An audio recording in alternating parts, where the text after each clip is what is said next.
नमस्कार, मैं हूँ केशव पंडित और आप देख रहे हैं देश का तेजी से बढ़ता एटीवी न्यूज़ चैनल और इस वक्त आप देख रहे हैं हमारा खास डिबेट एटीवी डिबेट और हमारे साथ आज खास मेहमान हैं एडवोकेट नाजिया इलाही खान जी। बहुत-बहुत स्वागत है नाजिया जी आपका एटीवी न्यूज़ चैनल पर। हर हर महादेव, जय जय श्री राम। आपने देश क्या पूरी दुनिया में तहलका मचा रखा है। कहा जाता है कि भूतों के लिए भगवान और कट्टरपंथियों के लिए जो है नाजिया इलाही खान बराबर ही हैं।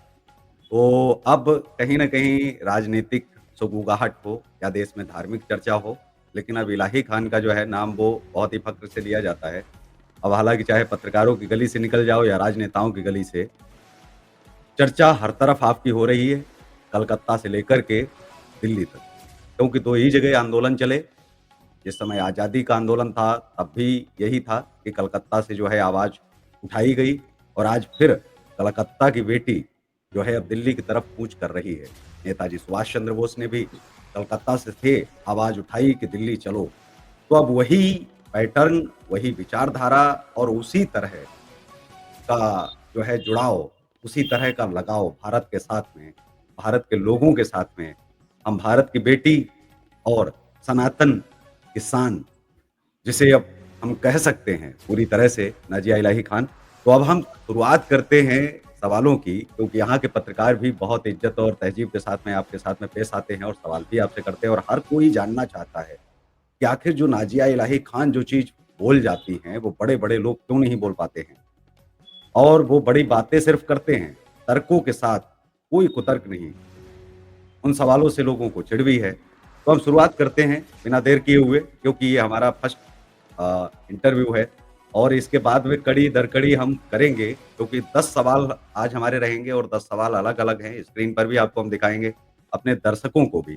वो 10 सवाल जो शायद ही अभी तक कहीं पूछे गए हों, अगर पूछे भी गए होंगे, तो हम उन पर भी बात करेंगे। तो पहला सवाल जो है वो आपके सामने यह है कि नाज़िया इलाही खान इतना खुलकर कैसे बोल लेती हैं, जिस पर बोलने से बड़ा व्यक्ति बचने का प्रयास करता हो?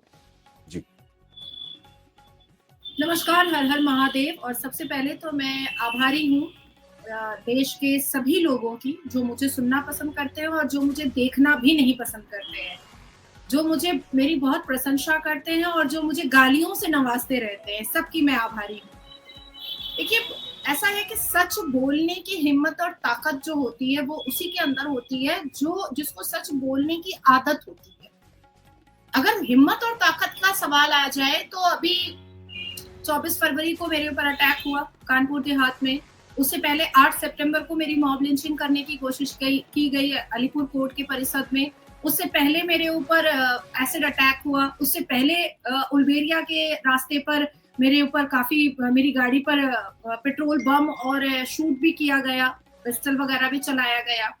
तो बड़ी कट्टर जान हूँ मैं और मैं बच भी जाती हूँ, हिफाज़त से रह भी जाती हूँ, महादेव की कृपा है और महाकाल देव की भी कृपा है।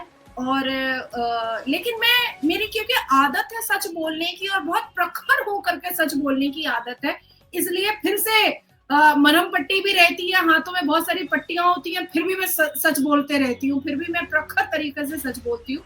तो मुझे ऐसा लगता है कि अगर वाक़ई में मैं अटल जी को अपना आइडियल मानती हूँ, तो मैं उनकी तरह सच बोलूँगी। अगर मैं वाक़ई में अपने आप को कट्टर मुसलमान मानती हूँ, तो इस्लाम के रिफॉर्मेशन के लिए मैं नहीं आवाज़ उठाऊँगी तो कौन उठाएगा? अगर मैं वाक़ई में अपने आप को भारत की बेटी मानती हूँ, तो भारत को खूबसूरत बनाने में मेरी कितनी ज़िम्मेदारी है, ये तो मुझे अपने कर्तव्यों का पालन करना ही पड़ेगा। अगर मैं वाक़ई में संवैधानिक एक नारी हूँ, तो संविधान के दायरे उन लफंदर मुसलमानों को तो सिखाने ही पड़ेंगे जो बाबर के मुरीद बनकर बैठे हैं और औरंगजेब के टीवी चैनल पर प्रवक्ता बन करके बैठ जाते हैं। तो उनको तो याद दिलाना पड़ेगा कि हेलो हेलो, तुम समाजवादी पार्टी से हो, तुम नमाजवादी पार्टी से नहीं हो। तो इसलिए समाज की बात करो, नमाज की बात मत करो। जी।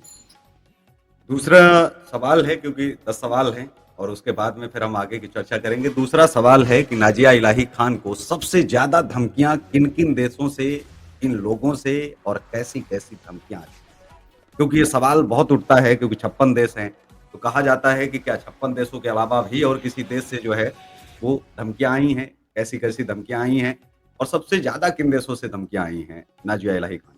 जी। मुझे सबसे ज़्यादा धमकी पाकिस्तान से आई, जो शायद पिछले 4 साल से बहुत ज़्यादा आ रही है, यहाँ तक कि पाकिस्तान में मेरे खिलाफ आंदोलन वगैरह भी हुआ, पाकिस्तान में मेरे खिलाफ एफआईआर वगैरह भी हुआ, काफ़ी केसेस वगैरह भी दर्ज किए गए हैं, लेकिन मुझे बेवकूफ़ी लगती है कि वो लोग वहाँ पर अब क्यों केस दर्ज कर रहे हैं, उससे क्या होना जाना है।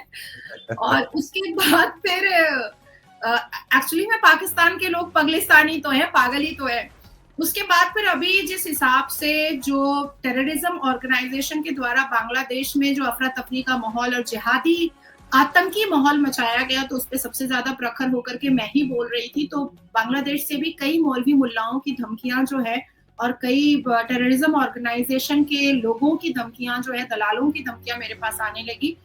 भारत देश में मुझे पश्चिम बंगाल से बहुत धमकियाँ आती हैं, बहुत ज़्यादा एक्सट्रीम लेवल पर पश्चिम बंगाल में, यहाँ तक कि पश्चिम बंगाल में कई ऐसे एरिया हैं जहाँ पर मेरा जाना मना है कि अगर मैं गई, तो मैं ज़िंदा तो रिटर्न नहीं आऊँगी। और सबसे ज़्यादा मुस्लिम एरिया में मेरे ऊपर एफआईआर होता है। हिंदू एरिया में एक भी पश्चिम बंगाल में एफआईआर मेरे ऊपर नहीं है, ये लेकिन इसमें मुस्लिम एक सवाल मैं छोटा-सा ऐड कर देता हूँ आपको शायद और भी आसानी हो जाए अफ़गानिस्तान को लेकर के, क्योंकि आपने अफ़गानिस्तान का नाम नहीं लिया, वो भी तो कभी अखंड भारत का हिस्सा हुआ करता था, इतने आपने बताया कि हाँ, यहाँ से धमकियाँ आई। अफ़गानिस्तान में भी तो कट्टर वाद की बात की जाती है कि वहाँ तो तालिबान है, भई वहाँ तो आप फँस गए तो आपको काट देंगे, ये कर देंगे, नहीं, वो मैं कर देंगे। इसको अपना सौभाग्य समझूँ या दुर्भाग्य समझूँ, मुझे झूठ बोलने की बिल्कुल आदत नहीं है, चाहे जगह कोई भी हो। जी, मुझे अफ़गान से कभी कोई धमकी नहीं आई है, कभी भी कोई धमकी नहीं आई है, लेकिन मुझे पाकिस्तान से मैं काउंट नहीं कर सकती कि कितनी धमकियाँ आई हैं, बांग्लादेश से तो I have so many proof, Pakistan के भी और बांग्लादेश के भी, और कई प्रूफ तो नेशनल न्यूज़ पर चले हैं कि मुल्ला किस तरीके से कह रहा है कि इसको पकड़ करके टाँग चीर दो, इसका गैंग रेप करो, इसकी बोटियाँ काट दो। तो मुझे बांग्लादेश और पाकिस्तान से एक्सट्रीम लेवल पर धमकियाँ आई हैं। इसके अलावा अगर मैं आपको सऊदी अरबिया या मतलब पूरे अरब कंट्री की बात करूं, तो मुझे तो पता भी नहीं था कि अरब के लोग मुझे इतना ज्यादा प्यार करते हैं। अभी रिसेंटली जब मैं जी। 2024 में दुबई गई हुई थी अपनी सभा करने के लिए, तो मैं बिल्कुल भी नहीं जानती थी कि एयरपोर्ट के बाहर तकरीबन 20,000 से ऊपर फूल लेकर के आए हैं मुझे वेलकम करने के लिए, और सब मुसलमान थे। मतलब और आप वो भी उसके लिए बिल्कुल तैयार नहीं थी कि इस तरह का हमारा स्वागत हो सकता है और जो छवि एक बताई जा रही थी उससे कहीं अधिक पाई आपने कि वाक़ई जो है यहाँ शिक्षित हैं लोग और वो जानते हैं कि जो सच बोलते हैं उनको भी पहचानते हैं और उनको मानते भी हैं। देखिए, बिल्कुल आपने बिल्कुल सही कहा कि जब मैं दुबई के एयरपोर्ट से निकल रही थी, तो कहीं न कहीं थोड़ा-सा डर तो रहता ही है कि अरब कंट्री है भाई, दुबई है, सब मुस्लिम हैं, पता नहीं कैसे किस तरीके से मुझे लेंगे। लेकिन निकलने के बाद मैं बिल्कुल शॉक थी कि 20,000 से ऊपर लोग फूलों का माला पूरा यहाँ से यहाँ तक माला पहना दिया और सब गले लग रही हैं महिलाएँ। लेकिन यहाँ जब मैं कलकत्ता एयरपोर्ट उतरती हूँ, तो मेरा दिल धड़कने लगता है कि भई ऐसा ना हो कि एयरपोर्ट के अंदर ही मुझे खत्म कर दिया जाए या गाड़ी पर बैठते-बैठते मुझे खत्म कर दिया जाए। तो जी, मुझे ये मैंने डिफरेंशिएशन देखे हैं। अच्छा, अरब में कई बार मैंने अल हन्नान जी को लेटर वगैरह भेजा है, तो जिसका बहुत एप्रोप्रिएट आंसर आया है मुझे। हालाँकि मेरी स्पीच को अभी रिसेंटली मैंने कर्नाटका में लव जिहाद को लेकर के एक स्पीच दी थी, जिसमें मैंने पूरी आयत पढ़ी थी कि लव जिहाद और रेप जिहाद, बलात्कार जिहाद एक्चुअली में अप्रूव्ड है हमारे अल कुरान के हिसाब से।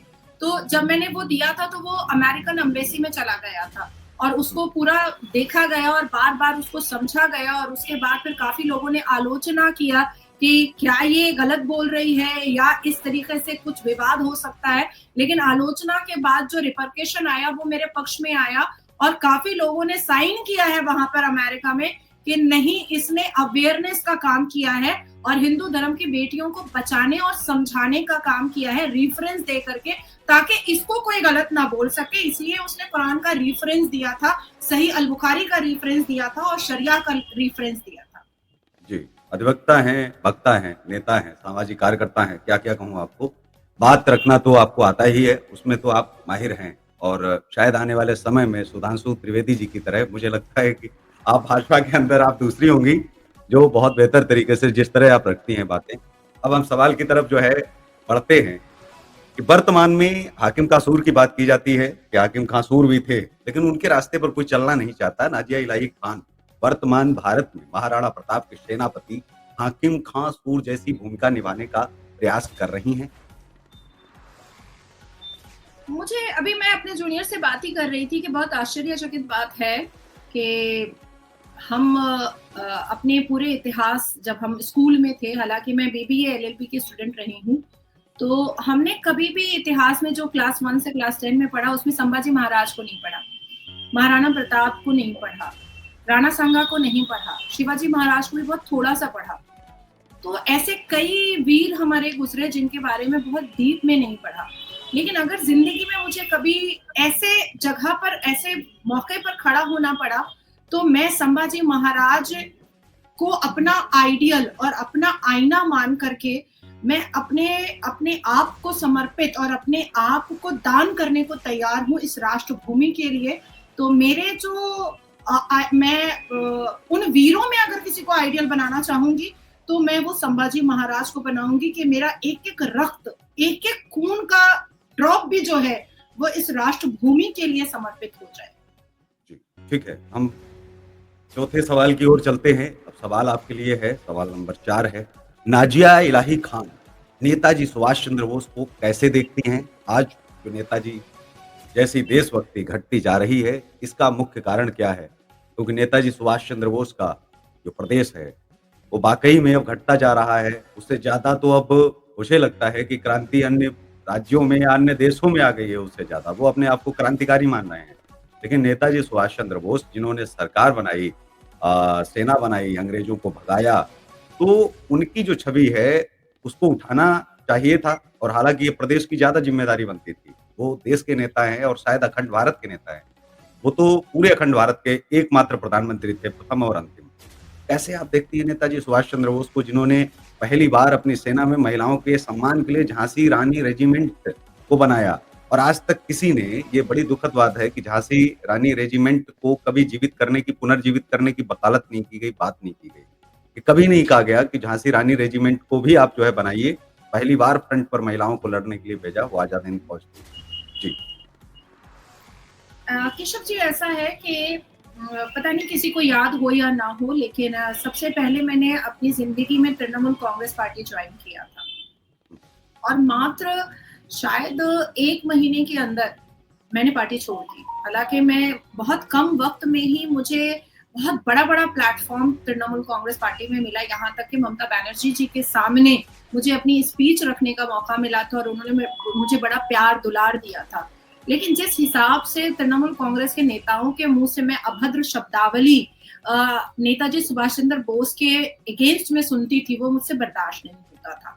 और अब फिर से मैं कह रही हूँ कि मुझे फिर से याद है, अभी बहुत अच्छे तरीके से याद है कि मेरा एक पॉडकास्ट दिल्ली में हो रहा था और उन्होंने मुझसे नेताजी और गांधी जी में सिमिलैरिटी और किसको आप बड़ा मानती हैं, ये पूछा था, ये सवाल था मेरे सामने। तो मैंने कहा था कि मेरी नज़र में नेताजी सुभाष चंद्र बोस की अहमियत, की वैल्यू सबसे ज़्यादा है। गांधी का इज़्ज़त मैं नहीं करती और कोई मुझसे करवा भी नहीं सकता है, क्योंकि गांधी ने जो पार्शियलिटी और गांधी ने जो बेवफाई और गांधी ने जो बदतमीजी नेताजी सुभाष चंद्र बोस जी के साथ किया, ये अगर आज के ज़माने में हो जाता तो शायद आज के नेता तो तुरंत दल-बदलू हो जाते हैं, तुरंत इस थाली से उस थाली में चले जाते हैं।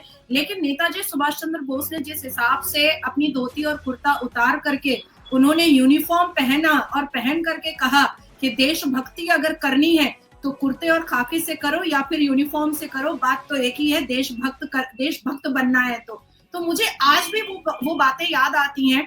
जब मुझे कोई कहता है कि अरे तुमको तो बीजेपी टिकट कभी नहीं देगा, अरे तुम तो मुस्लिम हो, अरे तुमको तो बीजेपी कभी नहीं पूछेगा, तो मुझे हंसी आती है कि नेताजी सुभाष चंद्र बोस थे जिन्होंने कुर्ता खाकी उतार दिया, जिन्होंने कहा कि ये नहीं पहनना और कुर्ता, अब मैं यूनिफॉर्म में देशभक्ति करूंगा। और उन्होंने ऐसी मिसाल कायम की कि आज भी जो इज्जत गांधी और नेहरू को नहीं मिलती है, उससे कहीं गुना, करोड़ गुना ज्यादा इज्जत नेताजी सुभाष चंद्र बोस को मिलती है। हालांकि नेताजी सुभाष चंद्र बोस जी के नाम से फॉरवर्ड ब्लॉक बनने के बाद और कम्युनिस्ट पार्टी का अलायंस होने के बावजूद भी आप प्रत्येक नेताओं से अगर पूछिएगा, चाहे वो बीजेपी का हो, चाहे वो किसी भी पार्टी का हो, कि नेताजी सुभाष चंद्र बोस को आप किस नजर से देखते हैं, तो इंसानियत के को मद्देनजर रखते हुए वो बहुत अच्छी बातें ही कहेंगे। मैं गांधी को वैल्यू नहीं देती, पर नेताजी सुभाष चंद्र बोस को सर मत्थे रखती हूँ। ठीक है। अगला सवाल है आपके लिए कि नाजिया इलाही खान को यदि संसद में जाने का मौका मिलता है, सबसे बड़ा मुद्दा क्या है जिस पर आवाज उठाएंगी और क्यों? देखिए, मैं अगर पार्लियामेंट गई, मैं नहीं जानती कि मैं जाऊंगी कि नहीं जाऊंगी, और ऐसी कोई बहुत मतलब गहरी इच्छा भी नहीं, मतलब मैं एकदम परेशान हो जाऊं कि मुझे जाना ही है। लेकिन अगर अपने कार्यों से और जनता के प्रेम से अगर मैं पहुंचती हूँ संसद के as a member of parliament, और पटल पर सबसे पहले मैं असदुद्दीन अवैसी के सारे हिजाब को खोलूंगी, कुरान की आयतों के साथ और सूरतों के साथ और वर्सेस के साथ। दूसरा कि मैं अपने देश की महिलाओं के लिए, बेटियों के लिए बहुत कुछ करना चाहती हूँ।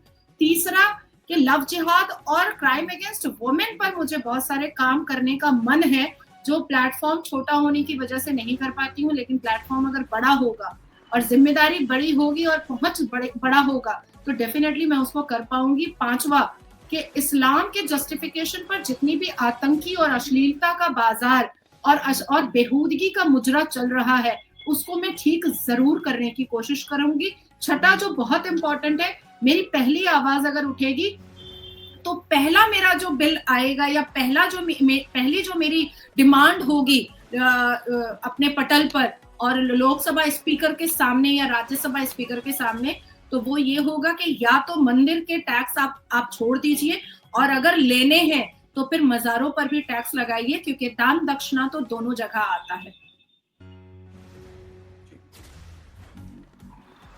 बिल्कुल। नाजिया इलाही खान के मन में इस्लाम के प्रति वाकई नफरत है जैसा फैलाया जा रहा है, या इस्लाम की कुरीतियों के प्रति गुस्सा है?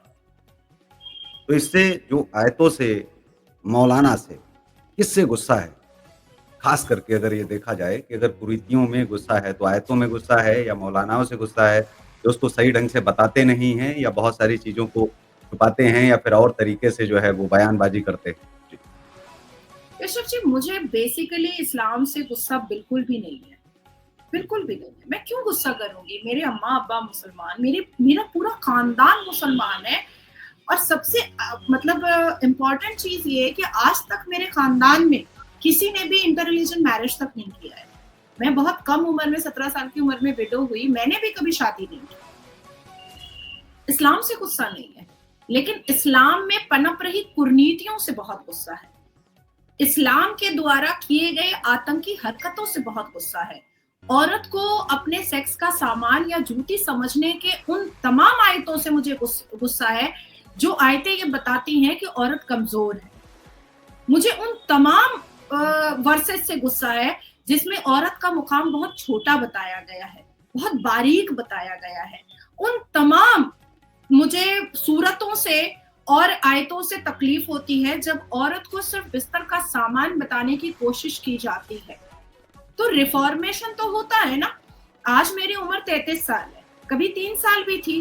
क्या 3 साल की उम्र में जो कपड़ा और जो जूता चप्पल मैं पहनती थी, क्या मैं वो अभी पहनने की जिद करूंगी तो क्या वो चलेगा? नहीं चलेगा। लोग मेरे ऊपर हंसेंगे, लोग सोचेंगे नाजिया पागल हो चुकी है, नाजिया को मेंटल असाइलम डाल दो। तो उसी तरीके से 620 एडी के वक्त में, 630 एडी के वक्त में जो चीजें हो गई, उसको अब तक लेकर के चलना, ये कौन सी अक्लमंदी का काम है? अब देखिए, बहुत सारे ऐसे इस्लामिक स्कॉलर हैं जो अपनी किताबों के जरिया से इस्लाम में साइंस बताने की कोशिश करते हैं, अल कुरान में साइंस बताने की कोशिश करते हैं, और जिसका नतीजा ये होता है कि आज पूरी दुनिया में उनके ऊपर थू-थू फेंका जाता है कि जमीन चिपटी है।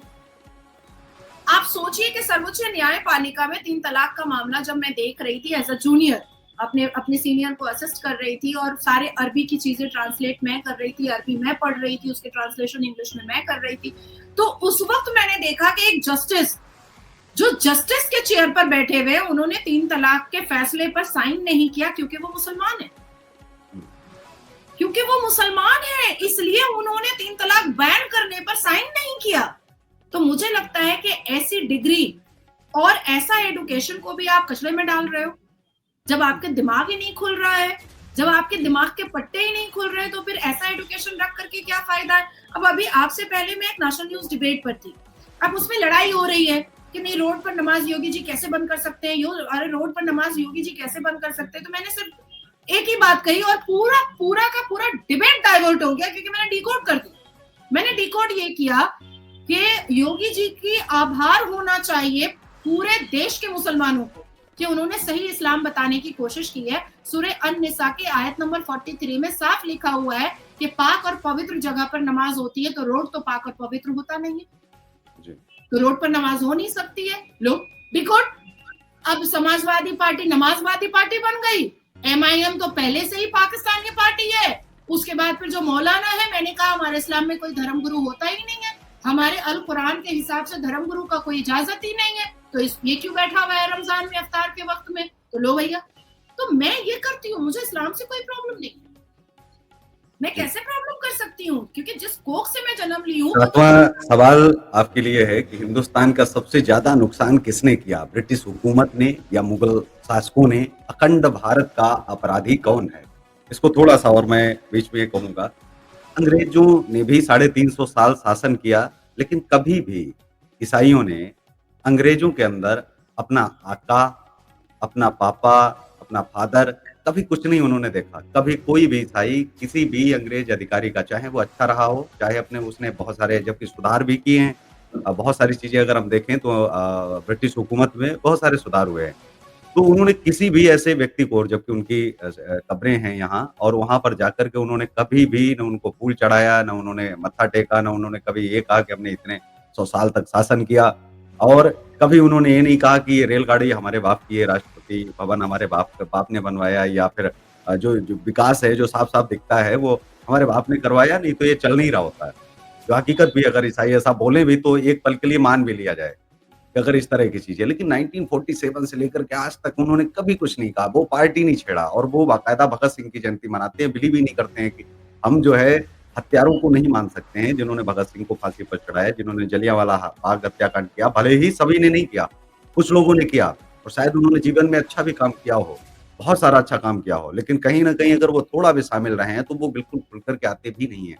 और बिल्कुल क्या, ईसाइयों ने कभी भी उनको जो है उस तरह से देखा ही नहीं, उस नज़र से देखा ही नहीं, कभी कहा ही नहीं कि अंग्रेज हमारे जो है आका हैं, और हमारे आकाओं ने जो है इतने 100 साल शासन किया। वो अपने धर्म को लेकर के चलते हैं, धार्मिक मतभेद जो है उनके साथ हो सकते हैं, लेकिन कभी भी राष्ट्रवाद पर कोई मतभेद ईसाइयों के साथ होता नहीं है। जी।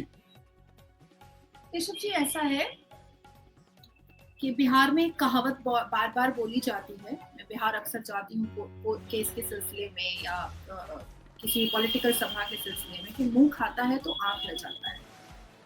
ब्रिटिश इतना दूध का धूला तो नहीं।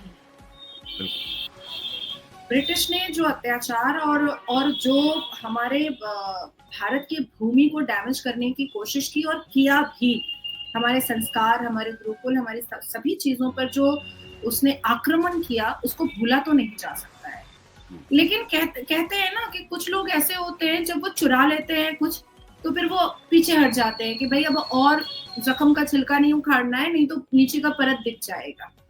तो ब्रिटिश क्योंकि भारत को पूरा खोखला करके गया था, अंग्रेज क्योंकि पूरा लूट कर जा चुके थे, तो उनको लगा कि अब अगर मैं कुछ भी इंटरफेयर करूंगा तो वो सारे इतिहास के पन्ने खुल जाएंगे, और कभी ना कभी भारत के लोग इतने इंटेलिजेंट होंगे कि वो इतिहास के पन्नों को खोलने लगेंगे। तो इसलिए वो खामोशी से बैठा है, आज तक बैठा है। लेकिन अगर आप पूरे डेटास को निकालिएगा तो आपको पता चलेगा कि अब भी भारत की बहुत बेशकीमती चीजें ब्रिटिश के पास रखी हुई हैं। कभी हमारे पास सोना का पहाड़ नहीं, आ मेरा जाता सवाल है। वो नहीं था। मैंने इस पर कहा ही नहीं। मेरा सवाल यही था कि ईसाइयों ने कभी उस चीज़ को चुना नहीं, उनको नहीं जी, चुना। भले ही वो जी, ज़बरदस्ती बनाए गए हों, तो उन्होंने ईसा मसीह को चुन लिया, ज़बरदस्ती दिए गए या खाने के लालच में दिया गया।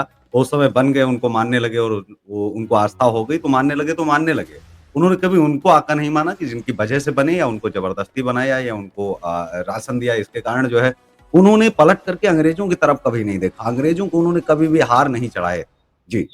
डेफिनेटली हमारे भारत में जो ईसाई रह रहे हैं, डेफिनेटली उन्होंने कभी भी ऐसा ऐसा कोई अभी भी माइनॉरिटी में सिर्फ मुसलमान थोड़े ही है, जैन भी है और क्रिश्चियंस भी हैं। पर आप कभी देखें कि शाहीन बाग में कोई क्रिश्चियन बैठा हुआ है या जंतर मंतर पे कोई क्रिश्चियन बैठा हुआ है, या क्रिश्चियन जो है वो अपने किसी चीजों के लिए तलवार और सलवार खोलने और उतारने का काम कर रहा है, या पत्थर या चप्पल चला रहा है, बिल्कुल नहीं।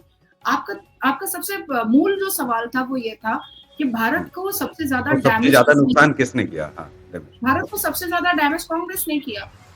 हुँ, कांग्रेस ने इसलिए किया क्योंकि ब्रिटिश ने रूल किया, वो चला गया। उसको जब सिचुएशन समझ में आया, वो चला गया। मुगल को जो करना था, क्योंकि मुसलमान ऐसे भी गुस्सेवर होते हैं और इस किस्म के औरंगजेब टाइप के मुसलमान तो जब अपने घर के भाई बहन को नहीं छोड़ते, तो वो बाकी धर्मों के लोगों को क्या ही छोड़ेंगे। लेकिन उसी मानसिकता को कांग्रेस ने पाला पोसा और बड़ा किया, औरंगजेब की मानसिकता को, अपने अपने सत्ता की लालच में और अपनी लालच में।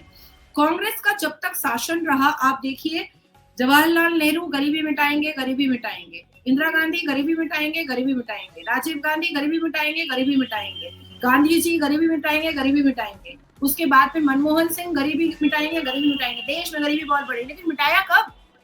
मिटाने की कोशिश कहाँ की? इस देश में सबसे ज्यादा अगर कोई प्रधानमंत्री के चेयर पर बैठा है तो वो कांग्रेस है। फिर आज छाती पीटी जा रही है। मुझे ऐसा लगता है कि बाबरी और औरंगजेबी उसूलों को लेकर चलने वाला कांग्रेस सिर्फ हार्मफुल नहीं है, बल्कि हानिकारक है, और कोविड के वायरस से भी ज्यादा जहरीला वायरस है। ये जान नहीं मारता है, ये आपको खोखला करके जिंदा छोड़ देता है। मैं कांग्रेस का मिसाल एनाकोंडा से देना चाहूंगी। एनाकोंडा एक ऐसे किस्म का सांप होता है जो इंसान को चबाता नहीं है, इंसान को डसता नहीं है, पूरा निगल लेता है और खून सक करके शरीर को बाहर फेंक देता है। तो हमारे भारत को वही किया कांग्रेस ने कि पूरा निगल लिया और एक खोखला भारत बाहर फेंक दिया। जी। क्या जो है नाज़िया खान को नहीं लगता है कि मुगलों में भी अच्छे लोग हुए हैं, तारा सिकों या जो है बहादुर शाह जफ़र जैसे? जिनकी बात तारा करें कि नेताजी सुभाष चंद्र बोस भी गए थे, सजदा किया था। बहादुर शाह ज़फ़र जो झुके भी नहीं, 1857 की क्रांति के हीरो भी माने जाते हैं, उसमें तात्या टोपे, रानी लक्ष्मीबाई। उस दौर में क्या मुगलों में ये बोल के तो पल्ला झाड़ लिया जाता है कि मुगलों में भी देखिए अच्छे शासक हुए, तो उनको क्यों नहीं फ़ॉलो करते हो? मतलब उनको फ़ॉलो कौन करेगा? जब आप अच्छे तो बोल देते हो, लेकिन फ़ॉलो क्यों नहीं कर रहे हो? एपीजे अब्दुल कलाम ने अगर मिसाइलें नहीं बनाई होती, तो इस देश में क्या नहीं होता, मिसाइलें जो है नहीं बनती। तो उनको फ़ॉलो क्यों नहीं करते हो? जब ये सवाल करो तो वो वाली चीज़ आती है कि भई वो तो गीता लेते थे, वो तो साधना भक्ति में लीन होते थे। तो फ़क्र की नमाज़ के बाद में वो सरस्वती वंदना भी करते थे, माता सरस्वती के चरणों में बैठ जाते थे, वीणा बजाने लगते थे, संतों के पास बैठ कर के ज्ञान भी लेते थे और उनके जैसा मैं तो कहता हूँ ज्ञानी व्यक्ति मैंने नहीं देखा। लोग तो कहते हैं कि वो विज्ञानी थे, विज्ञानी तो थे ही। उन्होंने एक बार पूछा कि महाभारत में सबसे बड़ा जो है किरदार किसका है? कौन बड़ा किरदार है? किसी ने कहा कृष्ण, किसी ने कहा अर्जुन, किसी ने कहा युधिष्ठिर, धर्मराज। उन्होंने कहा नहीं, सबसे बड़ा किरदार जो है वो विदुर का है। बहुत बड़ा मर्मज्ञ, बहुत बड़ा नीतिज्ञ और बहुत बड़ा जो है योद्धा। अगर वो लड़ जाता तो कृष्ण का भी सुदर्शन चक्र छोटा पड़ जाता। तो आप सोचिए कि वो किस तरह से पढ़ते थे और किस तरह से बताते थे। तो ये उनके बताने का ये उनका एक तरीका था एपीजे अब्दुल कलाम का। मैं हमेशा कहता हूँ कि अगर आप उनको फ़ॉलो करो तो वो हो सकता है। दूसरा एक सवाल मेरे मन में सदैव रहा है, जब लोग सवाल करते हैं, मैं भी रिसर्च आपकी तरह बहुत सारी करता हूँ, लेकिन क्या है कि एक एंकर बतौर हमारी भी कुछ मर्यादाएँ हैं, जिनको मैं लाँघ नहीं पाता हूँ, कभी कह नहीं पाता हूँ, क्योंकि बहुत सारे लोग हम हमारे साथ में जुड़े रहते हैं, जो कहते हैं कि ठीक है, बहुत सारे लोग तो हैं, समझा रहे हैं। आप जो है, जो ज़िम्मेदारी निभाना चाहते हैं, फिर आपको एक लाइन जो है क्रॉस करनी पड़ेगी। थोड़ा कहीं न कहीं एक लक्ष्मण रेखा को आपको खुद ही पार करना पड़ेगा, क्योंकि हर बार फिर सीता ही पार करती है। रावण ने तो कभी पार कर नहीं पाई। जब ये कहा जाता है कि एपीजे अब्दुल कलाम किस तरफ होते अगर देश की आज़ादी में 1947 में अगर सभी मुस्लिम पाकिस्तान चले गए होते, तो डॉक्टर एपीजे अब्दुल कलाम कहाँ होते, किसके हिस्से में आते? ये बात कही जाती है। मैंने भी इस पर रिसर्च की कि ठीक है, पढ़ाई-लिखाई एक अलग विषय है, लेकिन वाक़ई में अगर वो होते तो उनके हिस्से में आते। इसका हल असल में क्या है? तो फिर एक स्वतंत्रता अधिनियम 1947 को निकाला, पढ़ा कि ये क्यों बना? तो उस समय वोटिंग हुई थी। वोटिंग जो है वो पाकिस्तान और भारत को लेकर के हुई थी।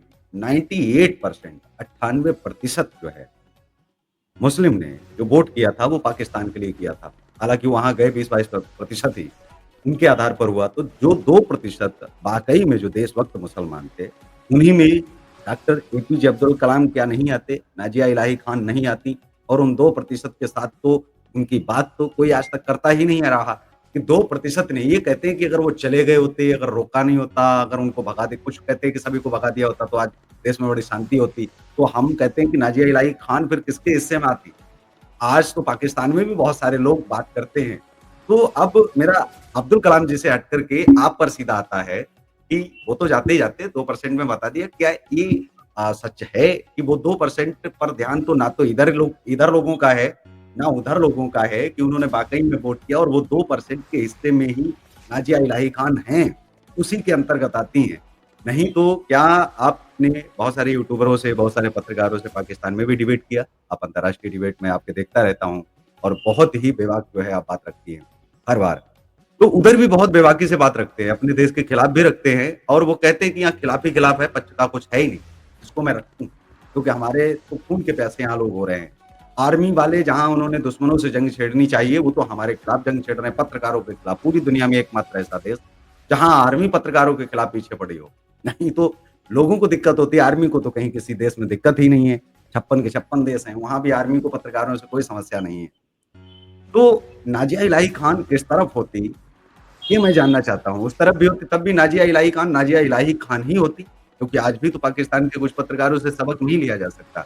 अगर देशभक्ति किसी के खून में है, तो भले सीमा के इस पार है या उस पार है, बात बेबाकी से रखते हैं और हमारे जो कनाडा में गए थे मुझे नाम नहीं याद आ रहा है, इस समय वो दिवंगत हो चुके हैं, हमारे बीच नहीं रहे हैं। इतिहासकार थे सिंध के थे, राजपूत अपने आप को कहते थे, मुझे नाम याद नहीं आ रहा है। वो बहुत बार उन्होंने जो है बातचीत की, कनाडा के नागरिक अंत में बन गए थे क्योंकि पाकिस्तान में उनके ऊपर बहुत सारे मुकदमे चले। तो कैसे आप देखते हैं इस चीज़ को? जी। देखिए आपने बहुत सारे सवाल एक साथ कर दिए हैं, जी, जी। पर मैं इसका बहुत छोटा जवाब दूँगी। दारा शिकोह ने बौद्ध धर्म का प्रचार किया, सर-तन से जुदा हो गया। एपीजे अब्दुल कलाम जी ने हर धर्मों को इज़्ज़त दी, अपने स्पीच के द्वारा, अपने ज्ञान के द्वारा, अपने विज्ञान के द्वारा और उनके जनाजे की नमाज़ में 100 मुसलमान भी खड़ा नहीं हुआ। अब आपने कही आज़ादी के वक़्त में अगर सारे मुसलमान चले जाते, तो ये नाज़िया इलाही खान और एपीजे अब्दुल कलाम जैसे लोग या तारिक फ़ताह अंकल जैसे लोग या आरिफ अंकल जैसे लोग कैसे मिलते भारत को? मैं सबकी ज़िम्मेदारी तो नहीं ले रही हूँ, क्योंकि सबकी अलग-अलग थॉट प्रोसेस हो सकते हैं। मैं अपना धर्म चेंज कर लेती, सनातन में आ जाती, लेकिन मैं भारत नहीं छोड़ती। भारत मुझसे नहीं छूटता। अब अनफॉर्च्यूनेट आपने 2 बातें कह दी हैं कि अगर आप पाकिस्तान में होती तो, अगर मैं पाकिस्तान में होती ही नहीं, ये पॉसिबल ही नहीं था। लेकिन अगर 1% आपकी बात मान लेते हैं, तो इंसान का नेचर और सिग्नेचर कभी भी चेंज नहीं होता है, नहीं। कभी भी नहीं होता है। तो जो आंदोलन मैंने यहाँ छेड़ करके रखा हुआ है, ये भी हमारा कुछ मिनी पाकिस्तान से कम नहीं है। पश्चिम बंगाल में मेरे जैसी मिजाज की औरत का रहना, जी। आप समझ रहे हैं, लोहे का चना चिबाने के बराबर होता है। मैं तो जब भी दिल्ली से रिटर्न आती हूँ, तो लोग सिर पर हाथ डाल देते हैं कि तुम फिर बंगाल जा रही हो, फिर अरेस्ट होना है क्या? तो मैं हँसती हूँ, मैं कहती हूँ कि जब मुश्किलें देखा ही नहीं, सहा ही नहीं, तो फिर जीत का मज़ा कैसे आएगा? तो पहले मुश्किल सहती हूँ और तब फिर जीत का मज़ा लूँगी। तो चलिए, मुझे आपके ऐसा जीवन संघर्ष पर भी हम बात करेंगे, बस 2 सवाल और हमारे बचे हैं और इन 2 सवालों के साथ ही हम आगे की चर्चा करेंगे, जिसमें हम बहुत सारे सवाल जो हमारे पास आए भी हैं, उनको भी हम जानेंगे। नाज़िया इलाही खान से मौलाना टीवी डिबेट्स में बदतमीज़ी पर क्यों उतर आते हैं? सवालों के उत्तर नहीं आते या आप भड़का देती हैं, कोई ना कोई ऐसी बात कह देती हैं, तो भड़क नहीं, जाते नहीं, हैं? जी, बताएँ, मैं बताएँ। भड़काती नहीं हूँ। मैं क्यों भड़काऊँगी? मैं तो सिर्फ़ अपनी बातों को रखती हूँ। मैं सिर्फ़ अपनी बातों को रखती हूँ और कई बार इस्लामिक स्कॉलर ने खुद लाइव न्यूज़ डिबेट में कहा है कि हमसे ज़्यादा तो नाज़िया जानती है इस्लाम के बारे में, हमसे ज़्यादा तो ये बता देती है आयत और वर्सेस। मैं पूछते रह जाती हूँ कि ये बात जो आपने कही ये कौन से कुरान की आयत में लिखा है, वो बता ही नहीं पाते और बाद में सरेंडर होकर के कहते हैं कि भाई नाज़िया बहुत चरित्रहीन औरत है, नाज़िया के 5 हस्बैंड हैं, नाज़िया फलाना है। ठीक है, मैं उसमें अच्छा मेरा सबसे बड़ा अच्छी चीज़ मेरे माँ-बाप ने क्या सिखाई है कि मैं बड़ी जी। पॉजिटिव रहती हूँ। हुँ, आप मेरे चरित्र का फुटबॉल खेलते रहिए, मुझे कोई फ़र्क नहीं पड़ता है। क्यों नहीं पड़ता है? क्योंकि मैं जानती हूँ कि मेरा चरित्र क्या है। तो ये भी एक पर्दा हिजाब जो है वो उठता है मौलानाओं का कि अगर उनसे सत्य पे बात किया जाए, अगर उनसे तथ्य पे बात किया जाए, तो वो औरत का चरित्र हनन कैसे करते हैं, ये पूरा देश और पूरी दुनिया देख लेती है। तो ये एक पन दो काज हो जाता है मेरा। तो भड़कते हैं इसीलिए जवाब नहीं होता इसलिए भड़कते हैं। जी, ठीक है। एक सवाल और है, जो अंतिम सवाल है कि संविधान और समाज की रक्षक पुलिस द्वारा लोगों की माँ-बहन की गाली देना, जो 1947 से लेके अब तक लगातार जारी है, सरकारी गालियाँ, क्या भारत के संस्कारों और सभ्यता का बलात्कार करने के समान नहीं है? और इसे क्या रोका नहीं जाना चाहिए? जी, नहीं, बिल्कुल भी abusive and filthily language is not acceptable. अगर आप ह्यूमैनिटेरियन ग्राउंड पर या संस्कार के तरीके से अगर आप देखते हैं, तो भी एक्सेप्टेबल नहीं होता है और अगर आप संवैधानिक और कानूनी तरीके से देखते हैं, तो भी एक्सेप्टेबल नहीं होता है। लेकिन बात ऐसी है कि अगर कोई कुत्ते की दुम टेढ़ी की टेढ़ी रह जाए, तो उसको सीधी करने के लिए कभी-कभी क्या करना पड़ता है कि गाड़ना नहीं पड़ता है, उसको काट देना पड़ता है। मैं ये नहीं कह रही हूँ कि आप कोई पुलिस वर्दी में गालियाँ दे रहा है तो वो ठीक है। मैं ये बिल्कुल नहीं कह रही हूँ। लेकिन अब मुख्तार अंसारी जैसे लोग सामने आ जाएँ, अकबरुद्दीन अवैसी जैसे लोग सामने आ जाएँ, तो क्या किया जा सकता है? अब जी, उनको उनकी ज़ुबान में जवाब देना तो ज़रूरी पड़ ही जाता है, क्या किया जाए? अब आप बताइए अब मैं भी इतने सारे मौलानाओं के साथ एज़ अ पैनलिस्ट में बैठती हूँ। तो मैं भी वो जब बदतमीजी करते हैं तो मैं भी कहती हूँ कि भाई माँ बहन करना सबको आता है, सबको आता है। पर मैं बिल्कुल। अपनी सभ्यता भूल नहीं रही हूँ, लेकिन ये बैरिकेड कभी तो टूट सकता है। पिछले 5 साल से मैंने तोड़ा नहीं है, लेकिन मैं इसकी गारंटी भी नहीं ले सकती हूँ कि नहीं टूटेगा। हो सकता है जिस तरीके से मौलवी मुल्ला मेरे माँ को, मेरे बाप, मेरे पिता को, मेरे अम्मा-अब्बा को, मेरे बेटे को गालियाँ दे देते हैं, हो सकता है मैं भी उनको कभी गाली दे दूँ, हो सकता है। जी। तो नाज़िया सिचुएशन जो इलाही होती है खान वो पर राष्ट्रीय स्तर पर तो आपने बताया कि अंतर्राष्ट्रीय स्तर पर पाकिस्तान में भी हालाँकि अब वहाँ मज़ाक-मज़ाक शुरू हो गया है, एफआईआर भी जो है कर दी है, संतुष्टि वहाँ मिल रही है क्योंकि सरकारें भी इस तरह से देखती हैं और आप जाकर के जो है किस तरह से मैं पहले ही कह चुका हूँ, भारत के अंदर आपके ऊपर कितनी एफआईआर हैं और किन धाराओं में हैं और किनके द्वारा की गई हैं अगर यदि हैं? क्योंकि लोगों के सवाल आए थे कि ये भी हम जानना चाहते हैं कि किस तरह से प्रताड़ित जो है किया जा रहा है, क्या वाक़ई में प्रताड़ित किया जा रहा है? जी। भारत में मेरे ऊपर बेशतर जो एफआईआर हैं वो हेट रेट स्पीच को लेकर के हैं। हालाँकि पश्चिम बंगाल में जितने भी एफआईआर मेरे ऊपर 2024 में हुए थे, जो कंटिन्यूअसली एफआईआर हो रहे थे, हुँ, वो कंप्लेन लेटर था ब्लास्फेमी का और हमारे संविधान में या हमारे कानून में आईपीसी, सीआरपीसी तो अब नहीं रहा लेकिन बीएनएस और बीएनएस बीएनएस इसमें और बीएनएस आईपीसी और सीआरपीसी सबको अगर मिला भी दिया जाए, तो भी ब्लास्फेमी का कोई सेक्शन हमारे भारत में नहीं है। लेकिन नहीं, ब्लास्फेमी का कंप्लेन लेटर एक्सेप्ट करके हेट स्पीच का एफआईआर यहाँ पर मेरे ऊपर बहुत सारा मतलब मैं काउंट नहीं कर सकती कितना हुआ है।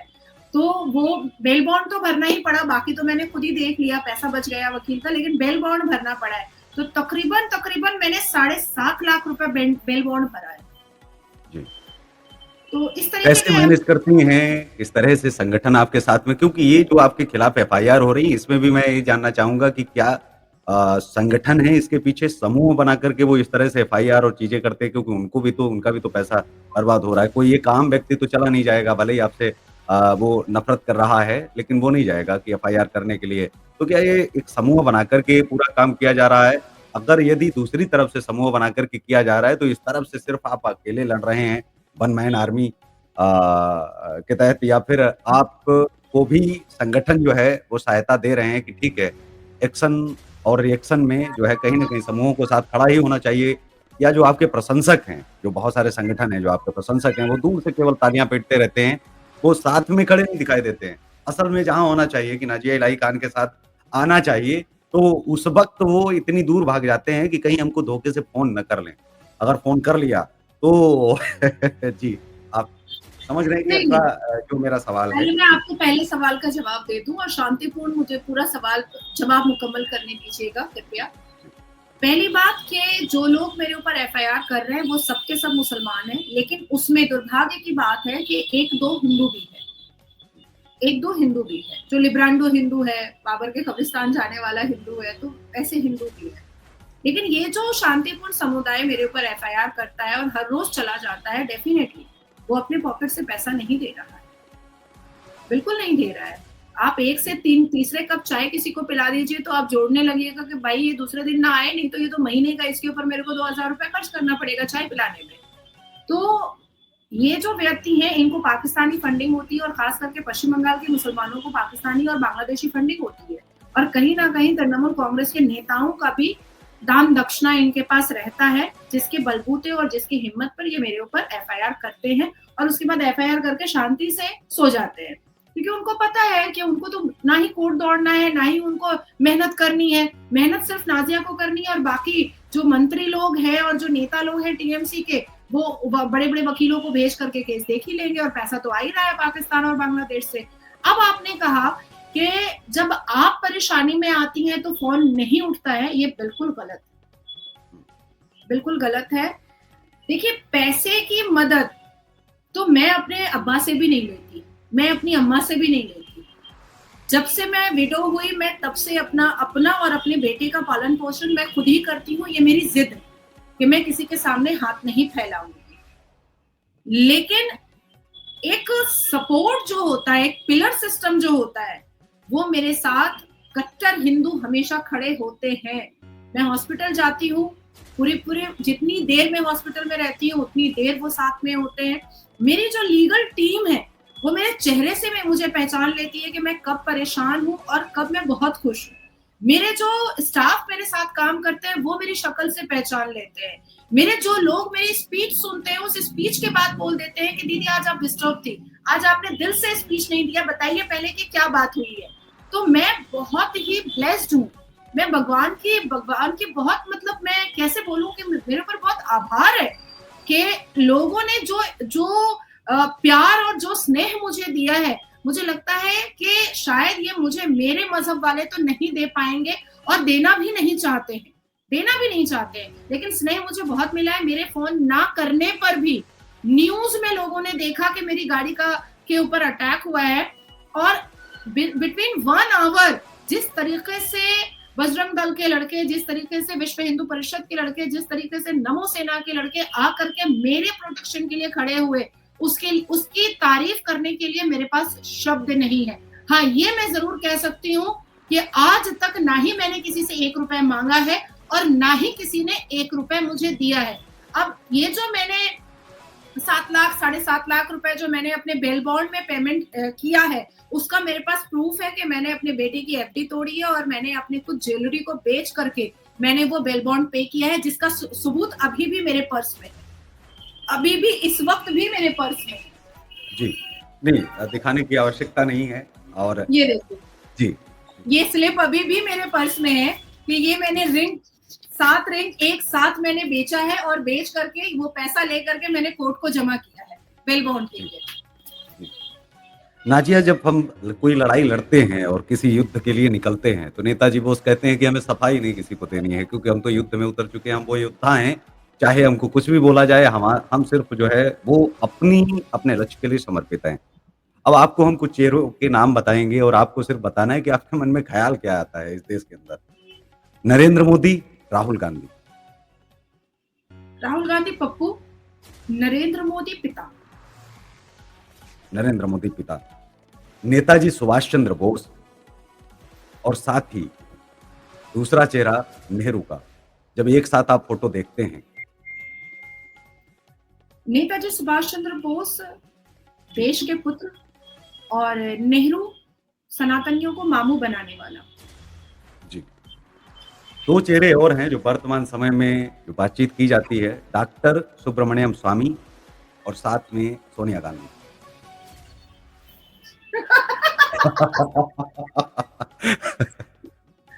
सोनिया जी, गांधी इटली की गुड़िया और हुँ, सुब्रमण्यम स्वामी 60 में सठियाए हुए।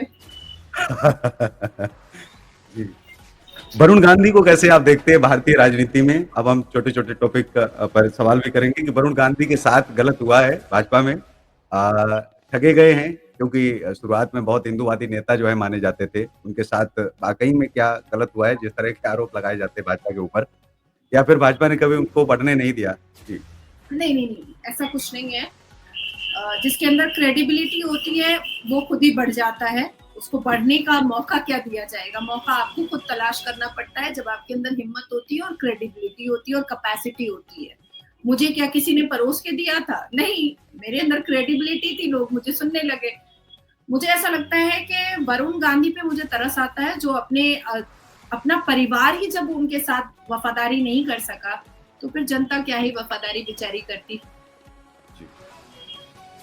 दिल्ली के अंदर अरविंद केजरीवाल अब विपक्ष में भी नेता नहीं रहे हैं। आने वाले समय में कैसा फ्यूचर आप उनका देखते हैं? क्योंकि प्रधानमंत्री तक की दौड़ लगा रहे थे, दौड़े-दौड़े जा रहे थे। जहाँ देखो वहाँ कांग्रेस का सफाया किए जा रहे थे। तो पूरी रफ्तार से जो उन्होंने कांग्रेस को रौंदा और वहीं आकर के उनका जो एक छोटा-सा कांग्रेस का रह गया था एक आंदोलन, रहा बचा, वो जब आप कहते हैं, तो मियाँ खलीफा जी का एक आंदोलन जो ज्ञान दे रही थी उस समय किसान आंदोलन के साथ थी। तो वो जो जी, रहा जी। बचा कुछ आंदोलन था उसका भी दमन कर दिया पंजाब में।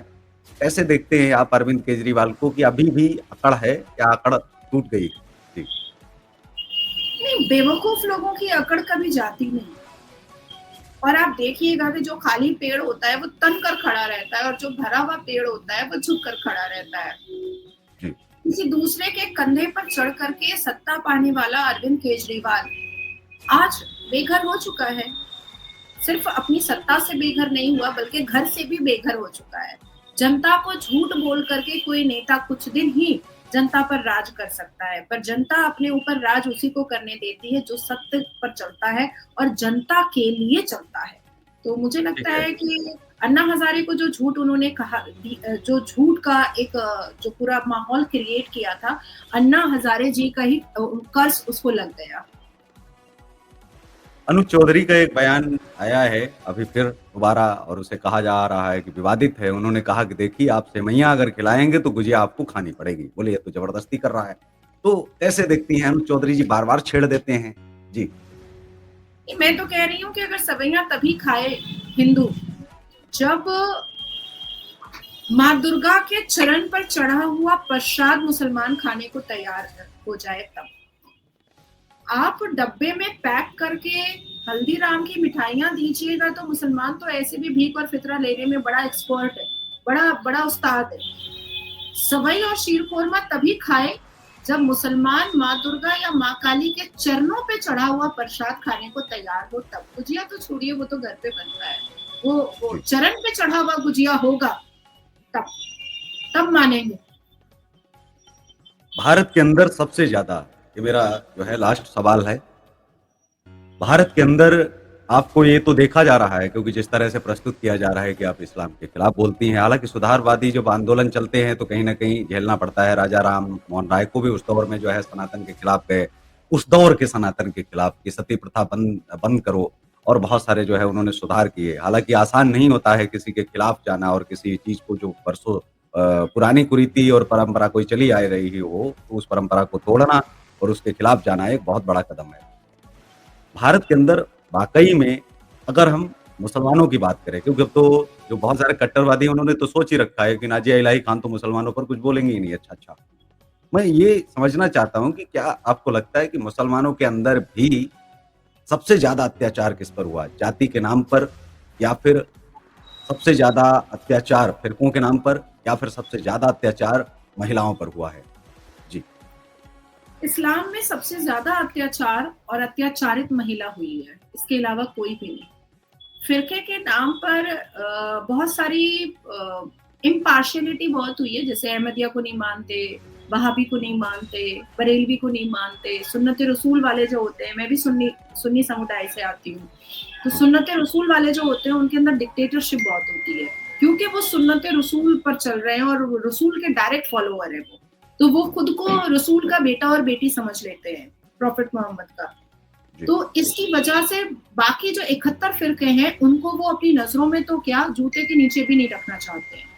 हुँ, तो फ़िरके के अंदर जो लड़ाई चल रही है, वो भी कभी मुझे अगर पार्लियामेंट जाने का मौका मिला, तो मैं राहुल गांधी को बैठ करके 2 घंटा समझाऊँगी जी। कि आप सनातन में तो जी, शमशान बीच एक में ही मैं है। आपको बीच में टोकना चाहूँगा, बीच में थोड़ा-सा टोकना चाहूँगा। सऊदी अरब में जो मुस्लिम हैं, क्योंकि ये बहुत सारे लोगों के मन में सवाल रहता है कि अगर ये अपने आप को बेटा घोषित कर चुके हैं, तो जो सऊदी अरब में मुस्लिम हैं, क्या वहाँ भी फ़िरके हैं? और दूसरा सवाल वहाँ क्या जो है वो सुन्नी एक तरह से डिक्टेटर हैं? जी, देखिए, सऊदी अरब बहुत रिफ़ॉर्म हो रहा है। जो पहले का सऊदी अरब था और अब के सऊदी अरबिया में बहुत अंतर आ चुका है। जिस तरीके से मोहम्मद बिन सलमान अपनी गाड़ियाँ लेकर के मक्का मुअज़्ज़मा और मदीना मुनव्वरा में पहुँचते हैं, तो आप अगर अल कुरान और हदीस पढ़ेंगे तो उसमें है कि यज़ीद अपने घोड़े लेकर के मक्का के अंदर घुस जाया करता था। और मोहम्मद बिन सलमान तो पहले उस वक़्त घोड़ा हुआ करता था और अभी गाड़ियाँ होती हैं।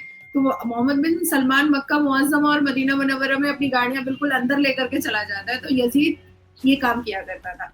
रिफ़ॉर्मेशन है कि हमारे अरब जैसे देश में, इस्लामिक देश में मंदिरें खुल रही हैं, वहाँ पर अल्कोहल का परमिशन दिया जा चुका है, वहाँ पर मॉडलिंग हो रही है, फैशन शो हो रहा है, बार, पब, क्लब खुल रहे हैं।